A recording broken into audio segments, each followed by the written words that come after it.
আমাদেরকে just certificate হাতে দিয়ে দেওয়া হবে, হাতে দেবে, আমরা নিয়ে আসছি। কিন্তু আমি আবার কনভোকেশন অ্যাটেন্ড করেছি ক্যানাডাতে, আমার যখন পিএইচডি হয় তখন আবার বিদেশি কনভোকেশনে নিজে পার্টিসিপেট করি, সেটাও বহু আগে 78-এ।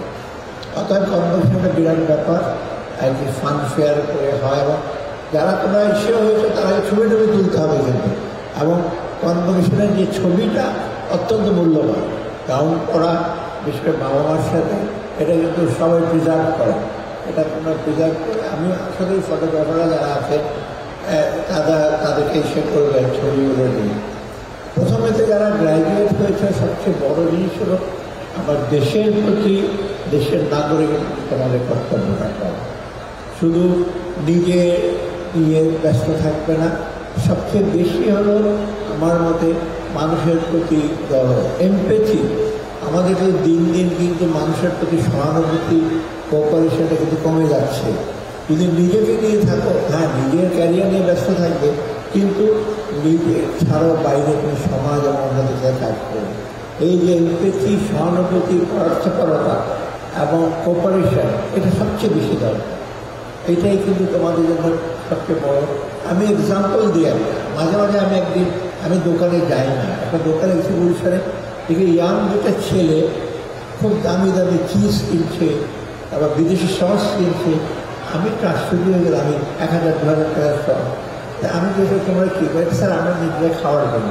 আমি মনে করলাম ওর বাবা মা কি এত দামি সস বা ফ্রিজের খেতে পারছে কিনা আমি জানি না, কিন্তু অনেকটা হেডোনিস্টিক আর কি, হেডোনিস্টিকে বোঝায় নিজেকে নিয়ে আমি আছি, নিজে খাওয়া দাওয়া করবো, বাবা মারা কী করে বা প্রতিবেশী কী করে, কী খায়, সেটা না চিন্তা। কিন্তু এইটা কিন্তু আমাদেরকে পরিহার করতে হবে, এটা সবচেয়ে বড়। শুধু বাংলাদেশের কন্টেস্টটা পৃথিবীর সব কন্টেস্ট। আরেকটা জিনিস শুধু পরিশ্রম লাগবে, ডিসিপ্লিন আর পরিশ্রম। আমি একদম মোটামুটি এটা দায়িত্ব নিয়েছি, আমি অর্থমন্ত্রণের দায়িত্ব। দেশে যেরকম অবস্থা হয়েছে, এটা অনেকটা ইনডিসিপ্লিন, করাপশন এবং শৃঙ্খলা। অতএব শৃঙ্খলা আর পরিশ্রমটা দরকার।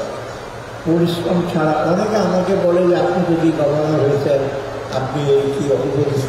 আমি প্রায় 35 বছর চাকরি করে কিছুটা পরিশ্রম করে আসছি, একদিনে তো হয় না। একদিনে হওয়া যায়, একদিনে না, হয়তো কয়েক বছর হবে, সেটা অন্যরকম ম্যানেজ করবে। আর পরিশ্রমটা সত্যি বেশি দরকার। আর সবচেয়ে হলো তোমাদের জন্য আমি শেষ কথা বলি, আপনার তোমাদের স্বপ্ন দেখতে হবে। স্বপ্ন দেখা মানে কি, এই স্বপ্নের পোলাও খাওয়ার মতো না, বুঝতে পারবে। আপনার স্বপ্ন দেখবে কি, ভবিষ্যতে আমি কী করবো, এন্টারপ্রেনিয়রশিপ, আমি কি কাজ করবো, ব্যবসা হোক, প্রশাসন হোক, মাইক্রোবায়োলজি, ফিজিক্স, তোমরা দেখবো তোমরা কীভাবে ইনোভেট করতে পারো, কীভাবে সমাজের জন্য দেশের জন্য কাজ করবে। কারণ স্বপ্ন ছাড়া কিন্তু তোমরা এগোতে পারবো না। একটা কথা ফ্রেঞ্চ একজন ফিলোসফি আনাতোল ফ্রান্স, উনি বহু without dreamers mankind speed live in cave. স্বপ্নগ্রস্ত ছাড়া মানুষ এত দূর আসতে পারত না, এই গুহাতেই থাকতো মানুষ।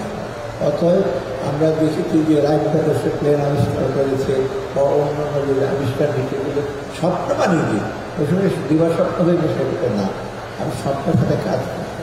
এইটা দেখো, বাংলাদেশকে তোমরা বিশ্বের দরবারে আরও সম্মানজনক, মোটামুটি আমাদের যে সম্মানজনক দিকে আছে, আরও দ্রুত যেন আমরা সামনে নিয়ে যাই, বাংলাদেশের মানুষের জন্য যেন আমরা কাজ করি, আর সর্বশেষ মানবতার সেবা যেন আমরা করি। আর বিদ্যমানে যেটা বললো পরিবেশ একটা আছে, পরিবেশ ছাড়া আমরা তো পৃথিবীর তো টিকে থাকা, তো ওয়ান ওয়ার্ল্ড, একটি মাত্র পৃথিবী, এটাকে যদি আমরা সাস্টেন না করি, আমরা কিন্তু বেশি দূর দিতে পারবো, সমস্ত মানব জাতি কিন্তু সাফার। তোমাদেরকে আবারও আমার আন্তরিক অভিজ্ঞতা আছে। ক্যান্সারের পক্ষ থেকে, আমি ক্যান্সারের রিপ্রেজেন্ট করি, অর্থাৎ ক্যান্সারের পক্ষ থেকে এবং আমার নিজের পক্ষ থেকে তোমাদেরকে যারা গ্র্যাজুয়েট হয়েছে তাদেরকে কংগ্রেচুলেট করি। বাড়তি দায়িত্ব এবং আরও পড়াশোনা করবে হয়তো অনেকেই, কিন্তু দায়িত্বটার সাথে সাথে পালন করবে। এই বলে বিদায়, সবাই ভালো থাকুন। আপনি সবাইকে আমার আন্তরিক